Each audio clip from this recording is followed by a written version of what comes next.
Public Rail Now has a special announcement. We are calling for a nationwide day of action in support of Amtrak and public transportation on Saturday, September 20th. Over the past couple of weeks, we've been meeting with our allies, other organizations, and individual activists to figure out how we can proactively organize around defending Amtrak while also calling for expansion, improved service, increased funding, and more.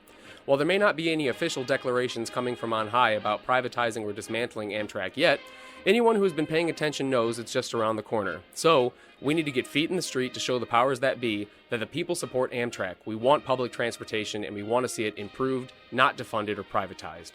If you are interested in hosting or participating in a Defend and Expand Amtrak rally in your city, please sign up using the link in the episode description.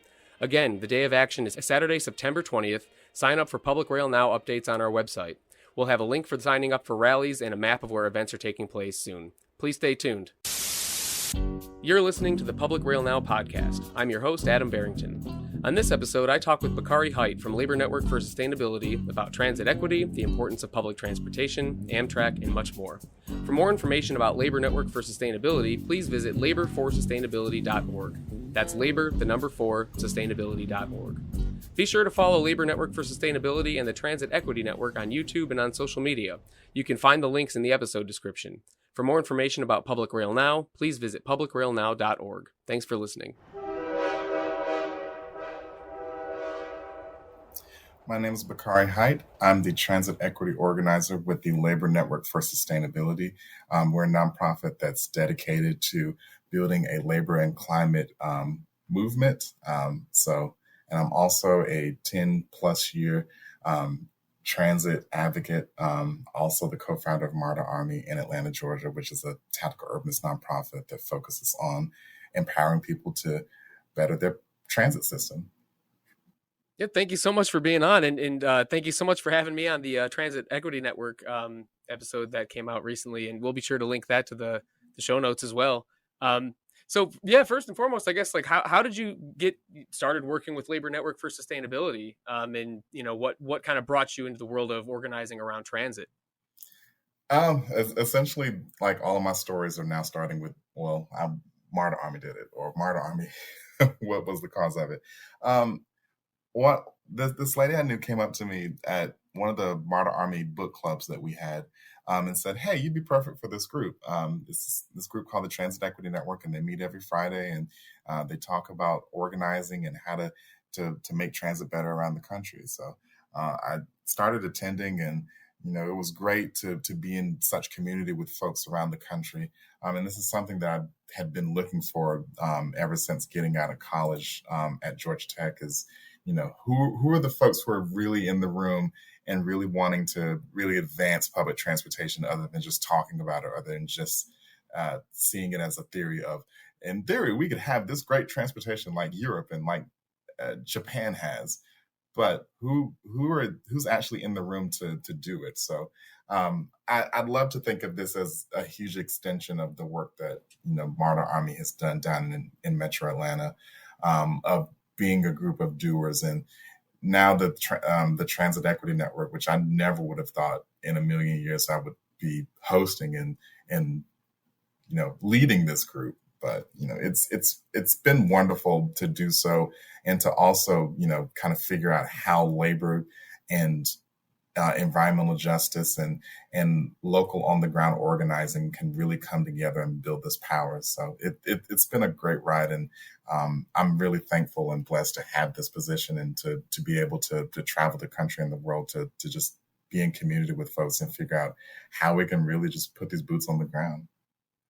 I definitely want to talk about, how all those different, sectors are connected, whether it's labor, environmental justice, just the public good at large. I mean, but, for folks who might not be, familiar with that term, transit equity, what does that mean, and why is it so important? Well, transit equity is essentially getting everyone the service they need in order to get to the places they need to go. We don't want to focus too much on the choice riders, but also focusing on riders with disabilities, riders from low-income communities, and making sure that they have the the level of service that they need to get to these places, versus the service that's there now, to where everyone just gets the same level of coverage. That doesn't work for a lot of people. So we wanted to focus more on equity, to focus on the deficiencies within a lot of these transit agencies. We know that there's a lot more of a need for neighborhoods where you have more zero car households, versus a lot of these big business districts. So we wanted to make sure that there was a focus on equity. And that's why we host Transit Equity Day every February, not only to honor Rosa Parks, who was a huge leader in transit equity within the segregationist South in the 50s, but also to show folks that you can be a part of this and you can stand up for these folks who most likely can't stand up for themselves. And, one of the parts of transit equity is making sure that everyone is brought to the table and they're having the same, if not varying levels of making sure their voices are heard. We're essentially bringing these voices that don't necessarily come to the light, to bring it to the light to this point. So that's why we really focus on transit equity. It's not just about making sure that everyone has the same level of coverage, but making sure that the levels are efficient enough for the needs of these communities.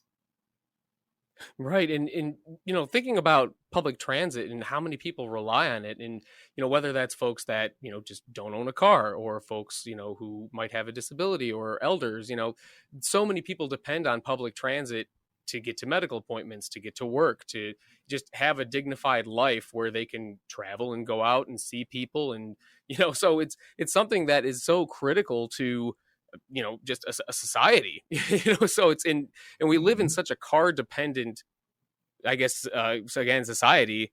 And I was just actually looking at some figures here, and it was particularly about Chicago. And what I saw was there was something like seven times more jobs are accessible by car than by public transit.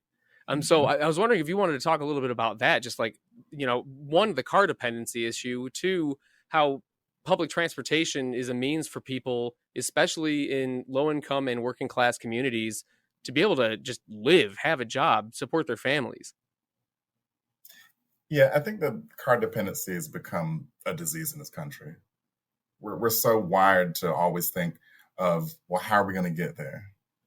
Because the car is usually the first thing. So when you go to a place like Vegas, or you go to a place like Chicago or New York City or even DC, you always wonder, all right, how am I going to get there? And especially like if you grew up in a small town like I did. I grew up in a small town in South Georgia. So the car was the only way to get around, until I went to a place like Savannah, which was nearby, and they had buses. And I always wondered, well, how do people get around on buses? And what's the source of that? And I think that we haven't really looked at the source of why, and just kind of dialing it back to before the 60s and the 70s, when all of the streetcars were uprooted. Of how did folks get around with streetcars before the need of the vehicle blew up, or before they started putting in all these zoning laws that allowed for the car to just dominate in every single trip, and thinking that we need this with every single trip. It's mind-boggling. But to answer you, like going back to like a lot of these different neighborhoods with zero car households, like I don't own a car, and quite honestly, I don't want a car, because I've lived in so many different cities without a vehicle. I've lived in Atlanta, Dallas without a vehicle. I've lived in Philly without a vehicle, and now currently living in Baltimore without a vehicle. There's ways to get around that, but it's just, now that the difficult part of it is just getting folks to understand how to use public transportation.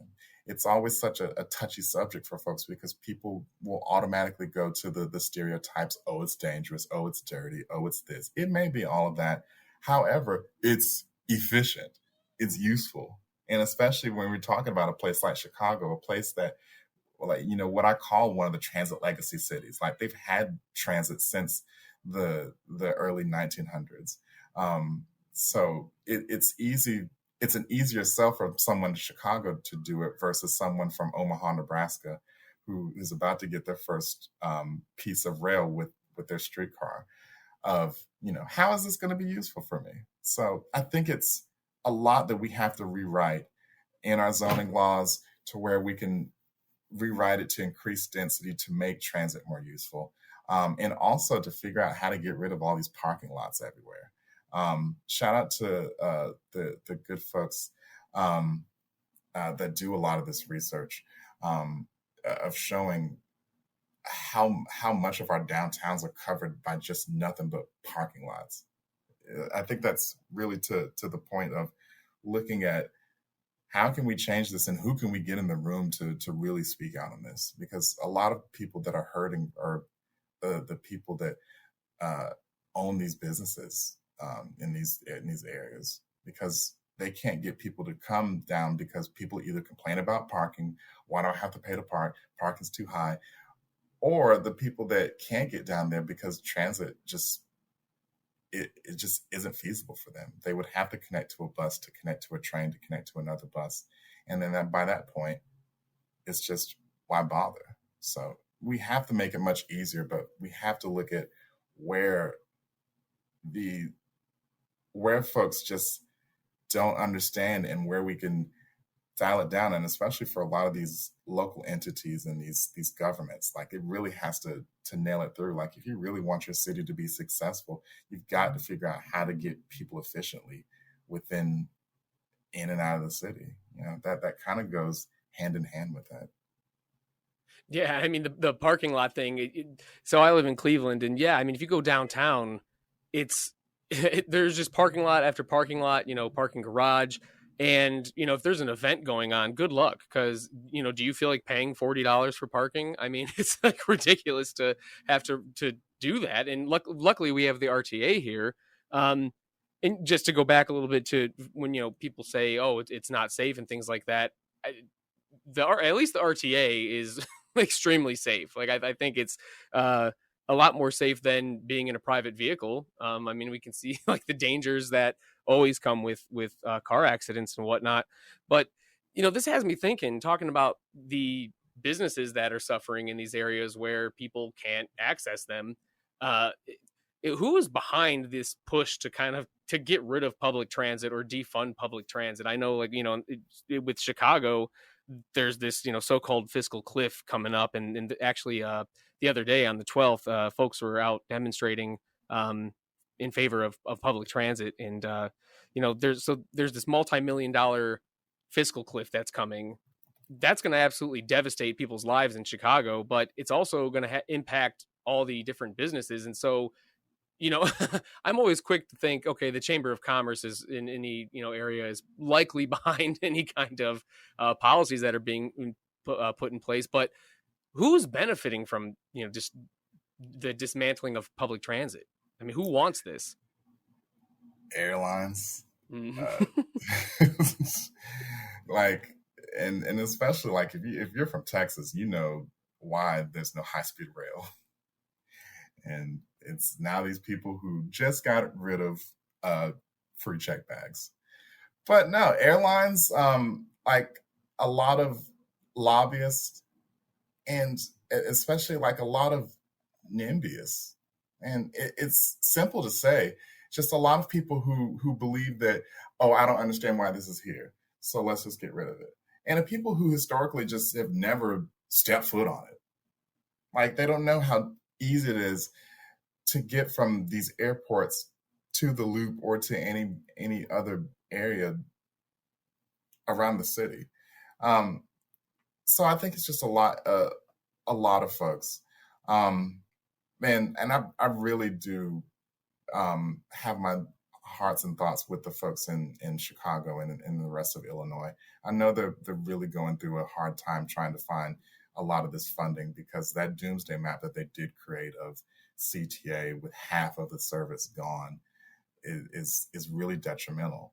But you're also looking at this from the standpoint of, can Chicago afford to lose all of that? Knowing all of the events that they host, knowing that that they're a huge convention city, knowing that they host a lot of big events like Lollapalooza. They just got done with the chosen few DJs, which is a big house music festival there. Um, like all of these major events, and especially with O'Hare like possibly overtaking Hartsfield Jackson Atlanta International Airport as the busiest airport in the world again. And, how do you connect in all that with having these people to sabotage the one thing that moves people? It doesn't make any sense, and especially since they've been trying to make strides with expanding the red line down further into to the south side of Chicago, with just putting in this frequent bus network of all of the buses around the city. You're making so many strides. Why go back on it? And especially like with the Borealis, the Amtrak service going between Chicago and the Twin Cities, they're doing numbers on that line. But no one could ever figure out how to connect Chicago Union Station to the L lines. How do you do that? Like, I think there's still a lot more that needs to be done with places like Chicago, but we need to start saving these large cities because we don't want to see the dismantling of these systems that have been there for ages. Same with Philly. My thoughts are with them. They're about to start doing major cuts come August because they couldn't secure that funding.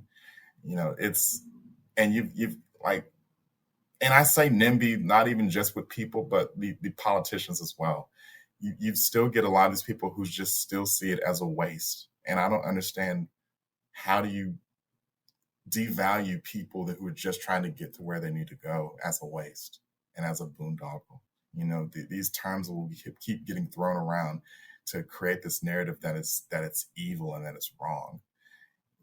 It's just, I don't understand that. And especially like how you can speak from such a high place of privilege that you don't understand what other people are going through or what other people have to do. Like, this isn't just people who have no other means. These are college kids. These are new couples. These are elderly folks. These are, like you mentioned, people who are disabled, who have a hard time trying to trudge through the snow and the ice and having to go miles without anybody coming to pick them up. That's what we're trying to look at, is who's dismantling this. It's people that don't understand, why this is the case. But also these private corporations, like, they've continuously failed the public, and they're now trying to get into the federal realm of saying that, oh, we don't need things like Amtrak to be the public. We can privatize it. But we've seen it so many times. Like, the current president has had so many failed businesses. So why would we even think about relying on anything private to come in and whisper into these politicians' ear that this transit system is no use and we should just privatize it? We need folks to support it, and the public to support it. We need folks to realize that these systems are for the people and they're not to make a profit. I'm so sick of everybody thinking that, that, oh, it's supposed to make money. No, it's not. It's supposed to be a service for the people. That's why a lot of that is public, because it's a public good. It's not supposed to make money. It's supposed to provide a service. Absolutely. And it's funny that the same people who complain about things like Amtrak or public transit and all these different things, the Pentagon loses $1 billion in the couch cushions, and you don't hear a peep about that, or how, the military's, why I never hear anybody say, well, our military is unprofitable. I mean, we know it serves, major corporate interests, but I mean, something that was brought up during the Transit Equity Network show that we did, and I've been thinking about it because in Cleveland, there's all this money that just got signed over to the private owners of the Cleveland Browns to build this new stadium. And it's like, people are very pissed off about it. But the very same politicians that are saying, oh, it's we can't afford public transit, it's a boondoggle, and, it's a waste, and all these things. They don't blink when, extremely wealthy individuals or corporations ask them for a handout. It's it's just kind of this weird situation. Anything that serves the public good is bad, but anything that serves private interests appears to be just fine. Yeah, and it's just like a lot of people probably just never step foot outside the country because they don't see that that's how other countries run. Like Liechtenstein is a really small country in Europe, one of the richest countries in the world. They have free public transportation. Luxembourg as well. They have free public transportation, and they understand the value of it. They understand that, and now a lot of these cities are starting to wake up and see where we're making too much money trying to, or we're not getting enough off the fare box to really do this. Why not just allow it to be free? Like that's what Richmond, Virginia did. Tampa is testing with it right now after defying the odds because Governor DeSantis and everybody else said that they wouldn't get the ridership that they would to keep that free route going. And they have, and they've been exceeding that. This is powerful, but folks have got to see that this isn't just, and yes, I know it's a way they don't blink when they think about investing in these stadiums for these teams that never win. Maryland's doing it right now with upgrading the luxury suites at M&T Bank Stadium and at the Oriole Stadium, but they can never nail down the transportation getting there. Like that, and it's in the perfect spot. They're both right by light rail. They're both right by the commuter rail that goes to DC that only runs during the week. So if you got a weekend game, you're out of luck. I just don't know. Yeah, I was thinking about that too. It's like, okay, you are gonna spend all this public money in the interest of I mean, especially with the Browns, a team that doesn't win, and then okay, then what? Like it's just another massive parking lot, like we've been talking about. It's like an entire city is just consumed by the private automobile. Yeah, it's just I don't know.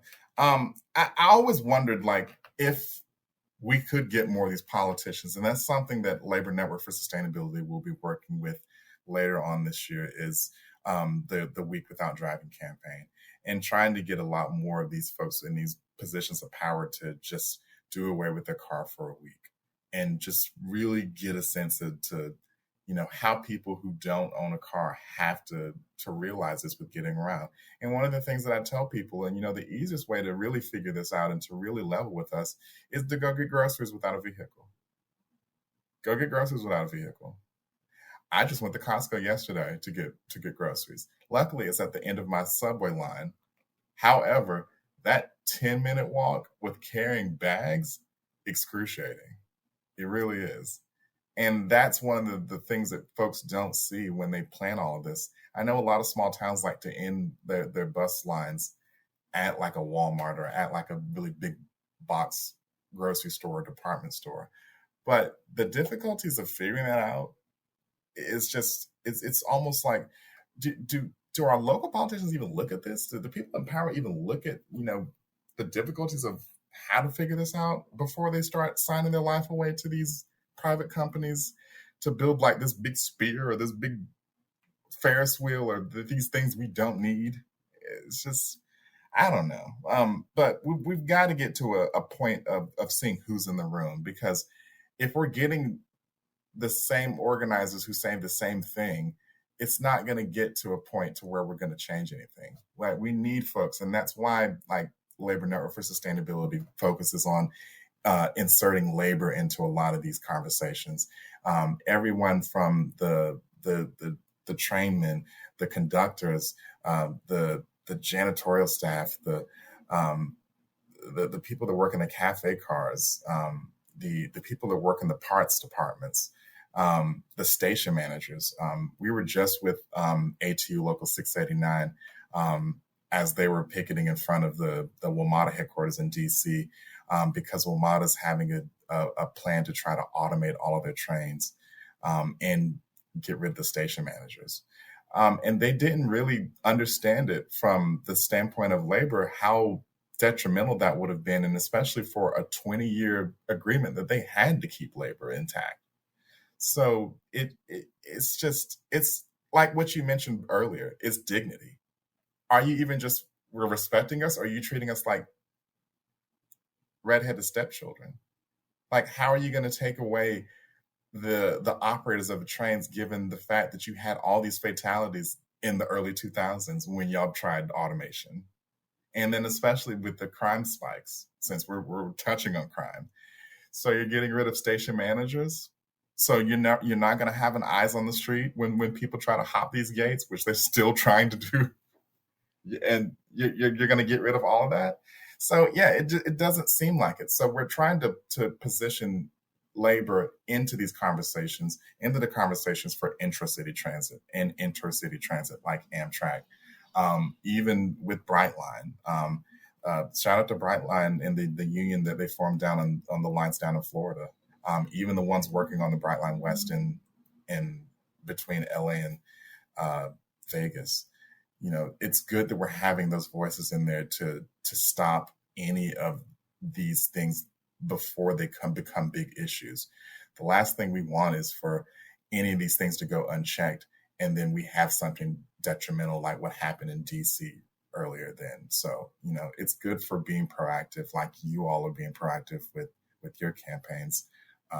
So yeah, we just try to get the right people in the room so that we can nip this in the bud before it becomes a big thing and it becomes a big tragedy.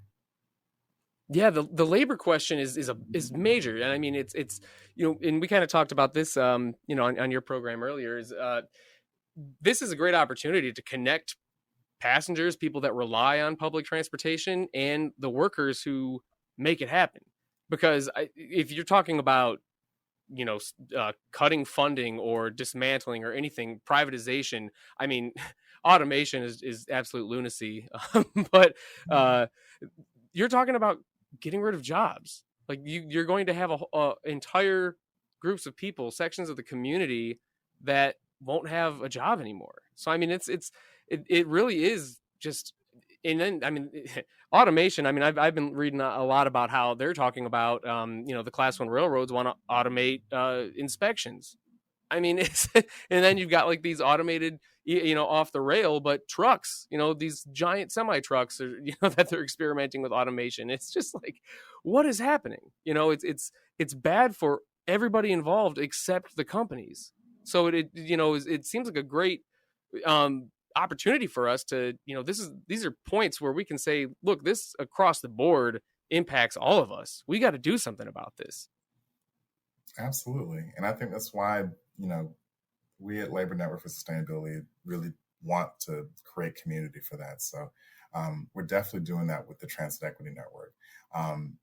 We want to bring in folks, like whether you're organizers, whether you're in environmental justice, whether you're in or labor, we want to bring in these voices so that we can all see each other's issues at hand and figure out how we can strategize to make this better. That's where it comes down to.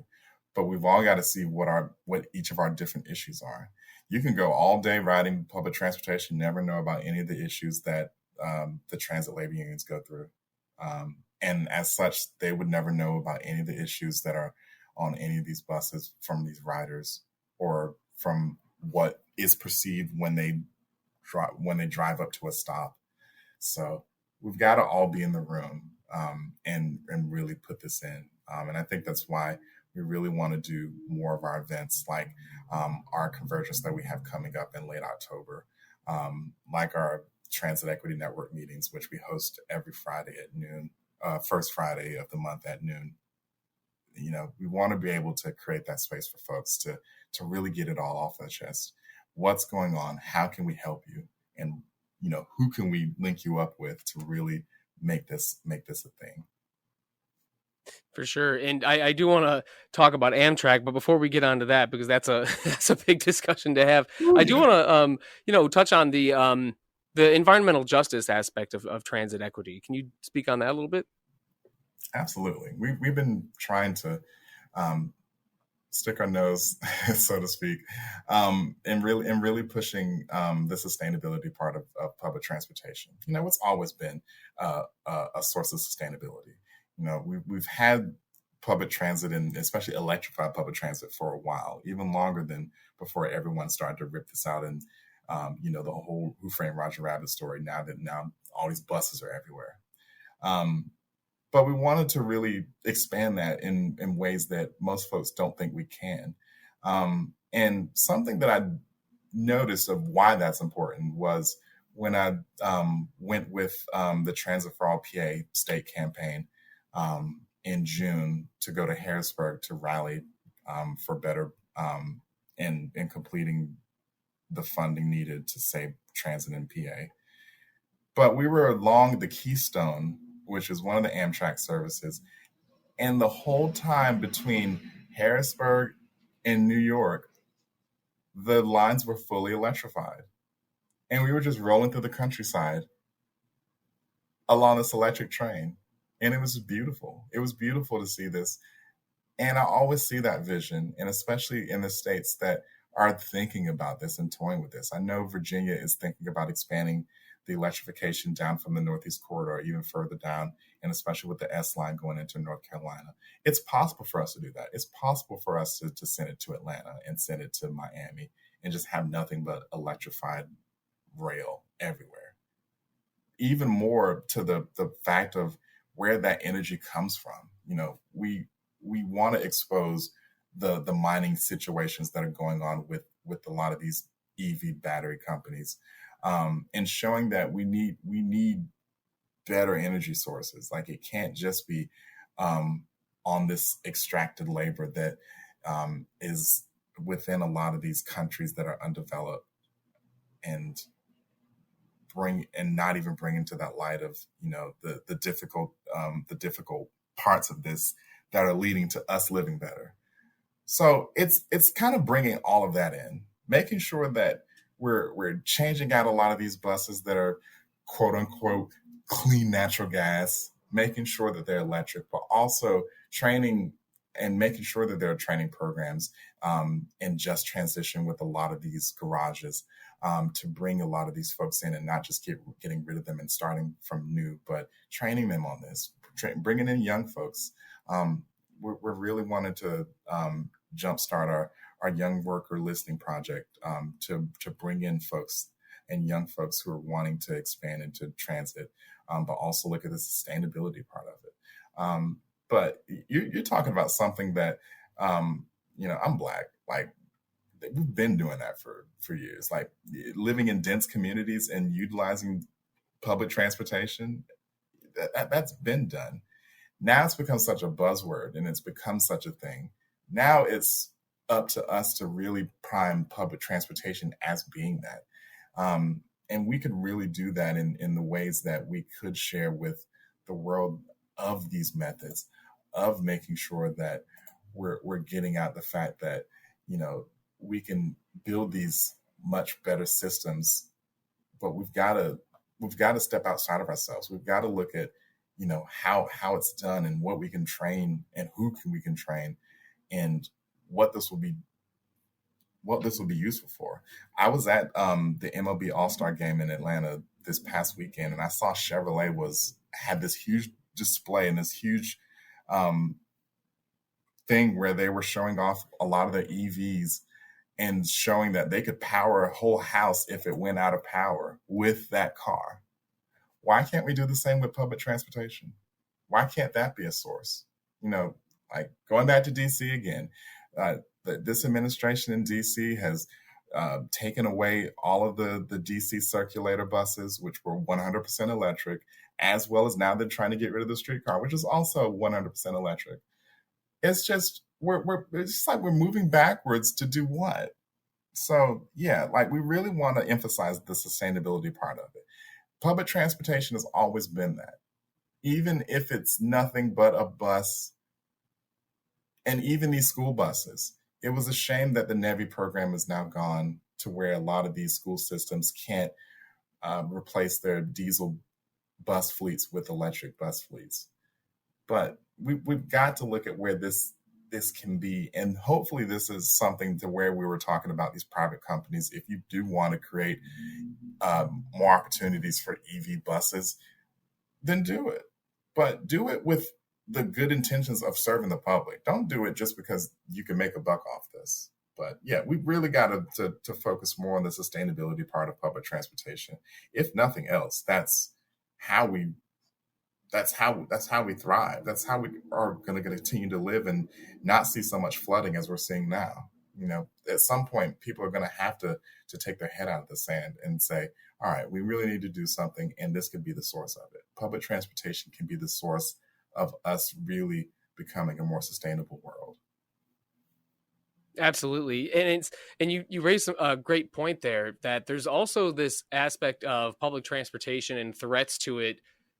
We talked about, NIMBYs, and when I think NIMBYs, I think gentrification. And so there's like this whole, I think that, when we look at all these different working class neighborhoods that are being gentrified, and even historically redlined neighborhoods, what kind of gaps exist, from your experience between like what is accessible, what are people able to do in these neighborhoods that might lose public transportation, and people can't really afford to just go out and buy a car. Like, not everybody owns a car. I think I just saw recently 1 in 10 Americans don't own a car.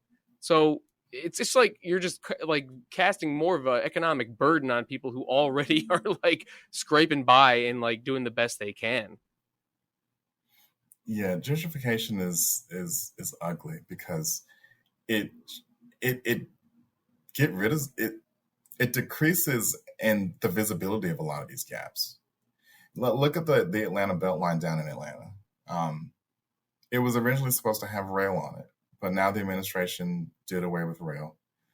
So now you have a whole bunch of neighborhoods that now have different demographics, but also different travel needs. Now a lot of people don't need transit anymore because a lot of people came with their vehicles, and now a lot of people complain about traffic, not knowing that there were once bus lines that ran much more often, but because the residents who needed them were pushed out, now they were pushed to other areas. And a great way to look into this is looking into the public housing vouchers and where they go in your city. Where are these people going? And if they're being spread out around the region, now that even furthers that even further mixes up this gap that was there, because now they're coming from a more decentralized, oh, we don't know how to do transit anymore because all of our transit need is gone. So now it's much more difficult. And Atlanta's facing like a really big bus network redesign like other cities, to where now they're trying to, in the sense of getting more frequent service, or in the sense of getting more coverage, you're now widening the gaps to where you're now having to walk even longer to even get a bus, period. And this is difficult for people who are elderly or people who can't move as much. And that's something that a lot of these transit agencies just don't think about. And I always say the evil thing about that, and in the terms of like what we call NIMBYism, because I don't even look at NIMBYism as just gentrifiers. It also are people who live in these legacy cities who reject it because they know what it comes with. So it's difficult to push a lot of transit in a lot of areas because people who have lived in these cities their whole life will automatically look at it as an evil, because they think they're going to get pushed out, because now they see it as now real estate people see it as a huge boon to this economy. So they jack up the prices. And, shout out to the researchers again. There's a lot of researchers that show that properties who are located near frequent public transit have much higher property values. So it's a positive and a negative. Yeah, you get the economic development you've always wanted, at the expense of the people that can't afford to live there. So it kind of goes that way for transit too. I've seen a lot of transit projects get axed or get downgraded because people just didn't want those improvements. So that's why this narrative has to happen. But we also need the people in there to show it from all sides. It can't just be from one side. So I think that's where it really comes down to, it yes, it's needed in a lot of places, but you've got to do the equity work. You've got to go into these communities and really ask what they want. Yes, transportation is one of them, but not at the expense of pushing them out to where they can't afford it. Now I'm thinking about when you were talking about the like having these politicians try to how would they live if they didn't have access to a car. And I was just thinking about the old neighborhood I used to live in on East 63rd in Cleveland. It's a working class neighborhood. It's also a food desert. So at the very least, you could at least walk a mile to the RTA station, and that's what a lot of people had to do. And so I'm just thinking I would love to see Bernie Moreno and some of these other wackos, to be gentle, try to walk through that neighborhood and get to that RTA station because they don't have a car. I mean, and that's good. I mean, if you look at food desert neighborhoods, I mean, that's public transportation is like the lifeline. You aren't even able to go to get groceries or school or anything unless you have within like a mile of, where your apartment or your house is or whatever. It's some means of public transportation to get there, whether that's a bus, whether that's the RTA. I mean, so there's all these different aspects, these different elements that intersect in this struggle. And I think, again, like just to emphasize, like this is a major opportunity to bring people into this struggle because whether people realize it or not, they are impacted by it. And something I had said on your program was it really pisses me off when I hear people act like nobody uses public transportation or nobody uses Amtrak or anything, this stuff, because it reminds me of the arguments for school privatization. When people say, well, I don't have kids or, my kids are adults. Why am I paying for public schools? It's like the most individualistic, selfish, solipsistic, like way of thinking. And it's just very disturbing. It's without these things, we don't even have a functional society. Right. And it's condescending because these same people will watch all of these news clips and all these social media clips of people piling on the trains at these FIFA Club World Cup games and these Beyonce concerts and these Taylor Swift concerts. And then ask them again, so people really don't ride these trains?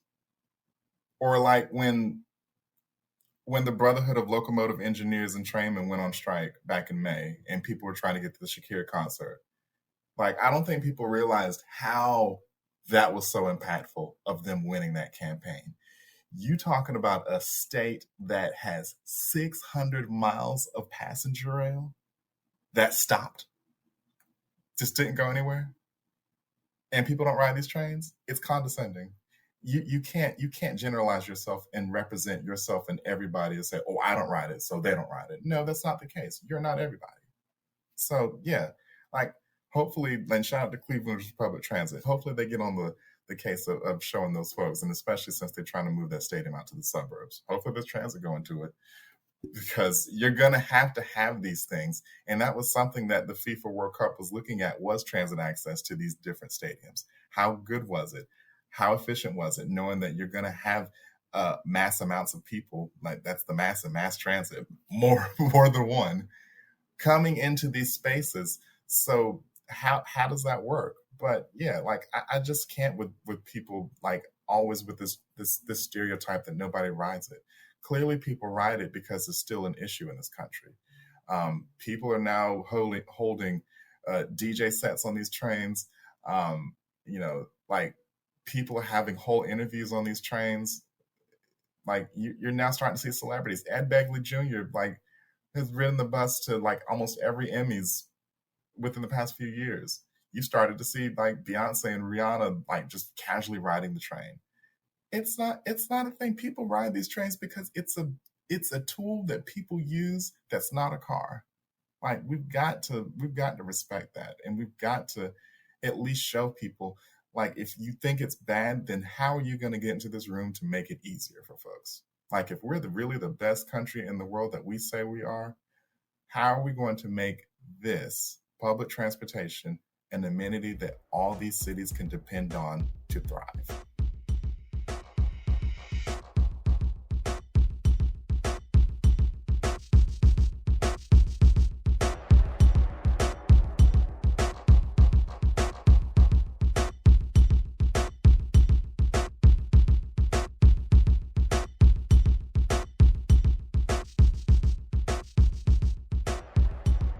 this kind of brings me to Amtrak, because speaking of just either dismantling or defunding or, God forbid, privatizing public transportation. I mean, that's something that we've heard from Elon Musk. I mean, again, Bernie Moreno, I just keep bringing him up because he's such a disgusting character to me, an Ohio senator. He's talked about it. And that's also, outside of, urban inner city, like public transportation, like that people use every day. Amtrak is an alternative to flying that for a lot of working class folks that's how they go see family, whether they're taking long trips or maybe even short trips. Some people, take Amtrak every day to get to their jobs too. So it's, depending on their station, but we already have a system here where, like, again, I'll just the example of Cleveland, you have a station that only operates from midnight to 7 in the morning. So it's already pretty inconvenient for a lot of folks because, if you're going to Chicago from Cleveland, well, you're probably leaving at 3 in the morning. So that also plays into the whole, like, oh, nobody uses it. Well, maybe people don't use it as much as flying, but guess what? That's because, you only operate, from midnight to 7 in the morning. And so, it's just, so I did want to ask you, like, how much of your transit equity work goes into Amtrak? Not much, but I've wanted to put more into it because not only for personal reasons, because I take Amtrak a lot. I actually just the day before we went on the Transit Equity Network, I just got off on Amtrak between Baltimore and Atlanta. But I see a huge value in that, and especially because a lot of small towns depend on Amtrak stations, like the small town I grew up in. We're one of only 5 towns in the state of Georgia with an Amtrak station. And I never realized how valuable it was until I moved away. Because it's easier for me to take Amtrak home than it is for me to fly home, than it is for me maybe to drive, of course, because I don't have to pay attention to the road. And even now, like with where our country is and with all of the political mess that is our country, it's an opening to the rest of the country. It's an opening to abortion services. It's an opening to higher education. It's an opening to level 1 trauma centers, which if you don't have in your community, could really mean life or death, as well as evacuation. If you need to get out because a hurricane hit, how are you going to get out if you don't have a car? So it's really key. But we've also explored that there's a lot of labor jobs on Amtrak that have had all these issues that have just gone unchecked. And you could even look up here in the Northeast with a lot of these rail yards here in Baltimore and in Wilmington, Delaware. I'm sure there's a lot of issues that are just not even seeing the day of light that we can rally behind.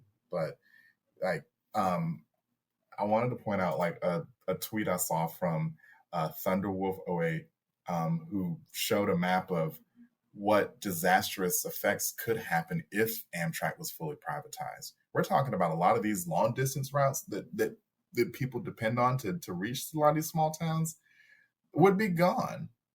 Because of course the class 1 railroads are going to see it as, oh, it's not profitable. So like, say for instance, if they took away the Sunset Limited between New Orleans and LA, that whole line's gone.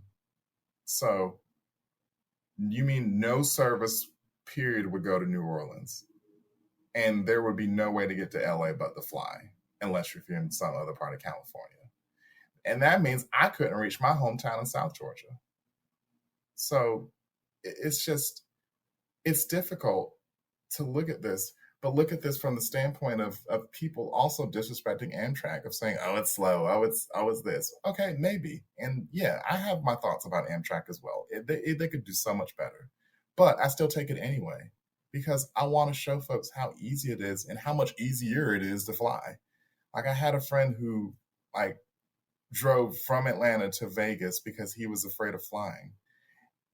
Just imagine if there was a train that went to Vegas, or if there was a train that went to Columbus, Ohio, or if there was a train that went to Nashville. Like, how much that would benefit these towns. that already are big. Just thinking about the next Michigan Ohio State game and all these people are just coming by train. Think of how big that would be.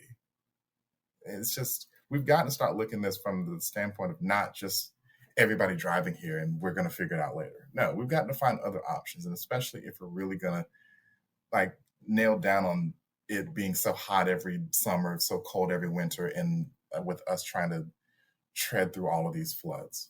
But it really has to get to that way to where we're thinking about this much larger network. So it has to happen. Yeah, and I remember the first time I took Amtrak. It was a trip to Chicago from Cleveland, and I said, I'm never flying again. I was like, I'm never getting on a plane again. And I mean, that was a while ago. So that's like, even before all the crazy stuff started happening with airlines, giving people even more of a reason to avoid them. But yeah, I mean, it's in as you were talking about like the natural disasters that have happened where people are dying and suffering and stuck. I remember people really callously blaming people in New Orleans when Hurricane Katrina happened, saying, "Oh, well, why didn't they leave?" It's like people don't have cars. People have big families. Like people don't all have a means to leave. It's just this again, like this. It's like there's this huge blind spot of what it's actually like to live in some places, and like what public services and forms of whether it's transportation or other kinds of support, forms of livelihood and dignity that it's like I don't know. It's like, how can you not see this and why it's important? I don't think they want to see it. I think there's just a lot of